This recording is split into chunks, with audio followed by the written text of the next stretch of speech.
Welcome to the Queen's Lair, a lifestyle podcast. Get inspired by our latest tips and information about small business, entrepreneurship, natural hair, travel, food, and even relationships.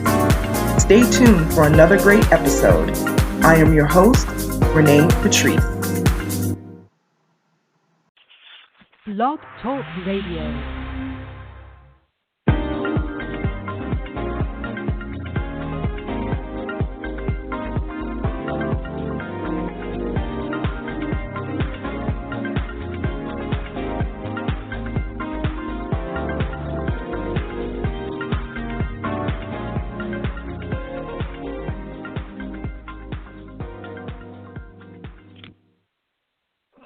Hey everyone, this is Renee and we are back with the Queen's Lair. It has been some time. It's been exactly 30 days since we have been on, and there has been a whole lot that has been going on. And of course, the midterm elections has been one of the things at the forefront. Wow, if I sound a little bit tired, I actually am, because I kind of been trying to stay up to watch what's happening with the midterms, and there's still a few races that are too close to call.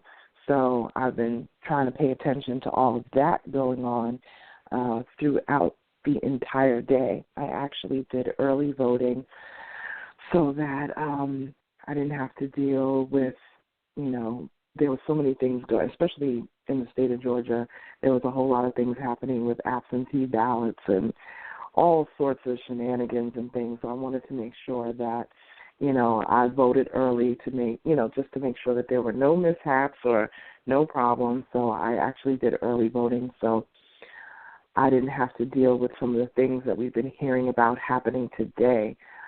Just to recap some of the things that have been going on, there has been a lot of voter suppression, people getting to their polls, being told that they were not able to vote, and not realizing or being uninformed that you could do a provisional ballot and then your vote would be counted after the fact.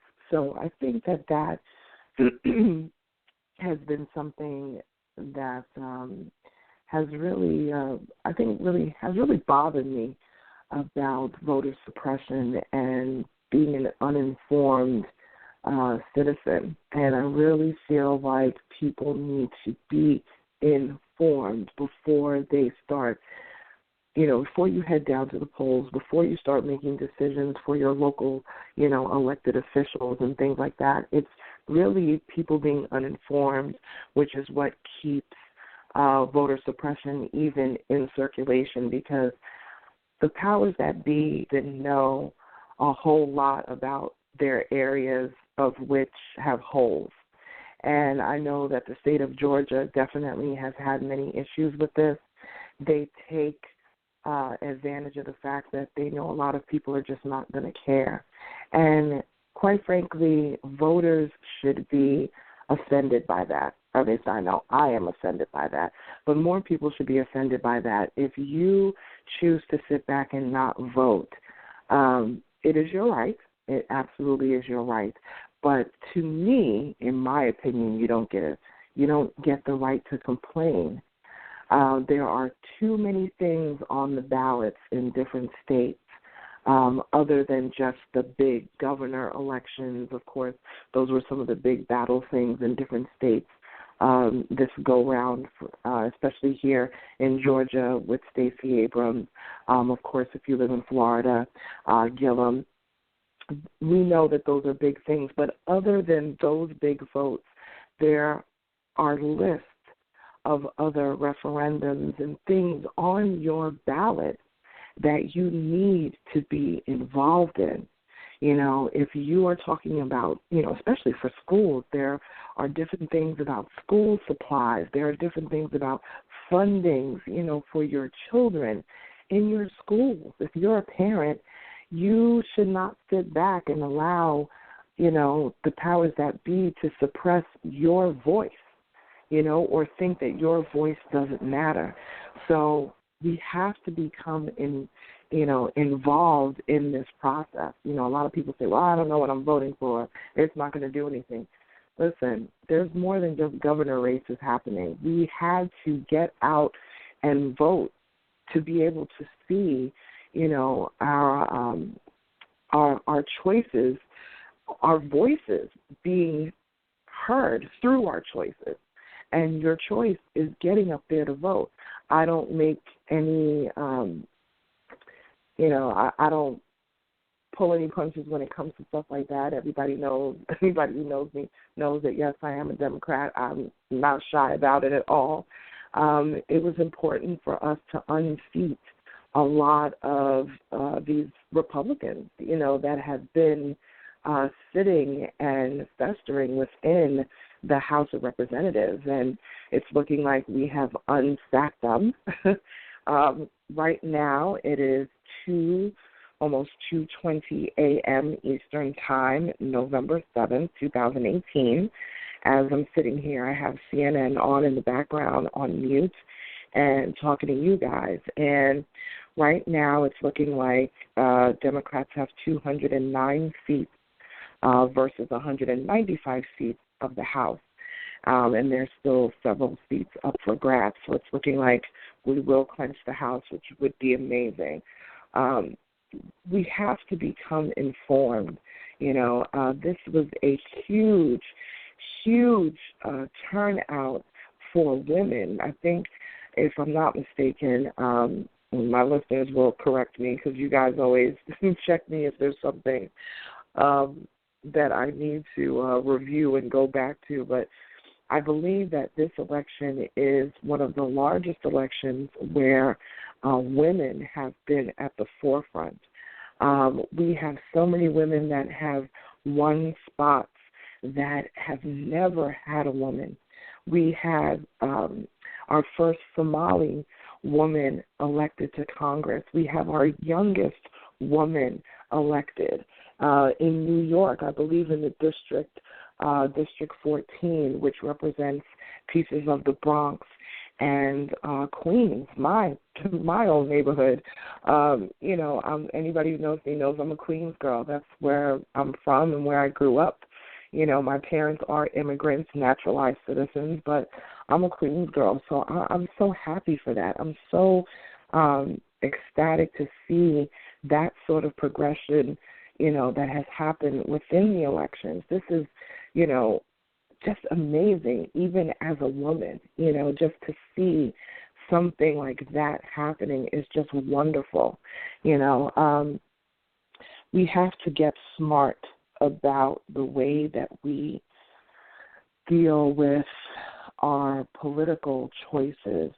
And I think that a lot of the folks who choose not to vote, you are really leaving the door open for very dangerous rhetoric. You're leaving the door open for a lot of people within the political world to take advantage of you being uninformed. And I don't mean to call people ignorant who don't vote, but some people are ignorant to certain subject matters and are uninformed. And it leaves the door open for crazy. It leaves the door open for unorganization. It leaves the door open for white supremacy, quite frankly. This is something that's so important for every individual, not just black people, not just white people, not just Latino people. This is about human beings coming together and putting the correct people into office, and they may not look like you. They may not be what you think every single thing should be. I know that people go to the polls and they vote just on LGBTQ issues, or they vote just on, black or white issues or poverty issues. For me personally, I look at the well-rounded picture of that particular candidate and what it is that they're saying, looking at their background and their things that they've done within their community, and really research. Go to their websites. All of these candidates have websites. Go to the rallies when they come to your town. Get together and, jump in a cab together and go down to the rally and really listen to what these folks have to say and vote based on that. Because when you only vote based on one issue, you are sometimes ushering in someone to sit in your city council, to sit on, in the House of Representatives, to sit in the Senate, that truly doesn't belong there, because the rest of what they are doing could be so detrimental to you as an individual. So a lot of people just talk about the governor's races. There was very key governor races all around the country for these midterms, but that's not the only thing that's on your ballots.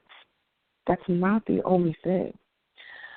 Well, for the folks that have tuned in for this, if you need the show notes will be available in the description. One thing that I would love to let people know as well, we are not only on Blog Talk Radio, but we are also streaming on Apple Podcasts and our newest edition, some of you may be listening from Spotify. So we are now streaming on Spotify, which we are so excited about. This episode is called The Future is Female, My Midterm Musings. This is Season 10, Episode 2, for those of you that need the title that are downloading. So again, I'm still sitting here watching the elections and looking at some of the projections that are coming through, but I wanted to go through and highlight some of, me talking about the future is female. It's just amazing, I tell you. Wow. Rachel Rollins became the first woman and the first African-American woman to be elected as district attorney of Boston. I think that's such a great win for her. Then you have Ayanna Pressley became the first black woman ever to be elected to Congress from Massachusetts. So shout out to Massachusetts. They're kind of sitting on the map right now with some great strides.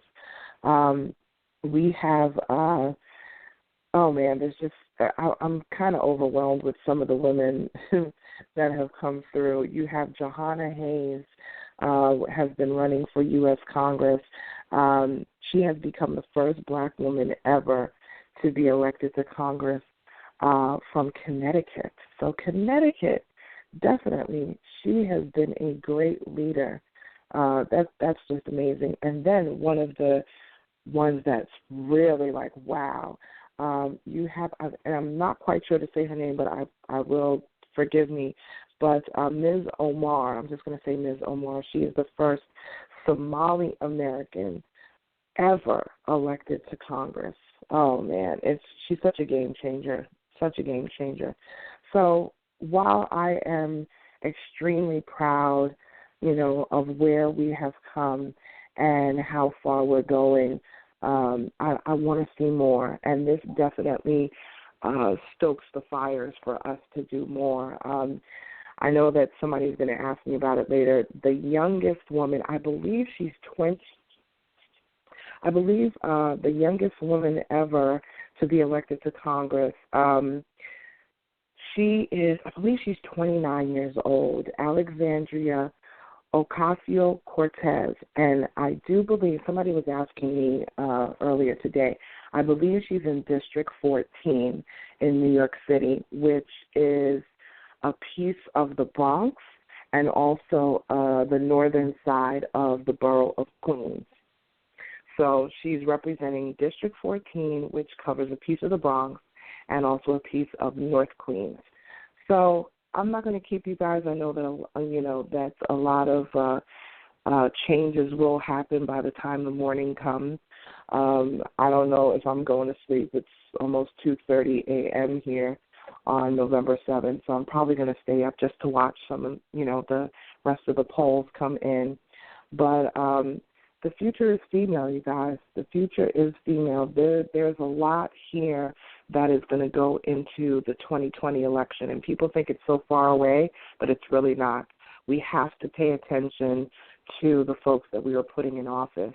And for the folks who don't believe in voting, let me tell you something.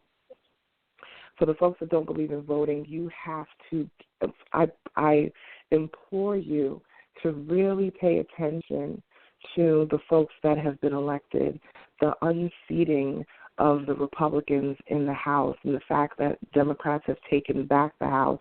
We need to pay attention to these things. We need to get behind good people. We need to get behind, these progressives, because this is what's going to help us in 2020. So if you're on the fence and you don't think, maybe you didn't vote this time around, seriously pay attention for these next 2 years, because your vote in 2020 is going to be monumental, and this unseating of Republicans and, Democrats taking back the House is a major, major thing. So I hope that you will take these next couple of years, and not even a couple of years, because we're going to learn about a lot of candidates probably within the next 6 months that will be running for 2020. So take these next, several months and really pay attention and arm yourself, inform yourself, so that your right is not just thrown to the wayside. This is episode 2 of season 10, The Future is Female, my midterm musings. If you want to get in touch with me, please email me, info@OnyxQueenMedia.com. If you want to follow me on social media, I always have little bits and things to say out there. You can talk to me anytime on social media at OnyxQueen Media. Talk to you guys soon. Bye-bye.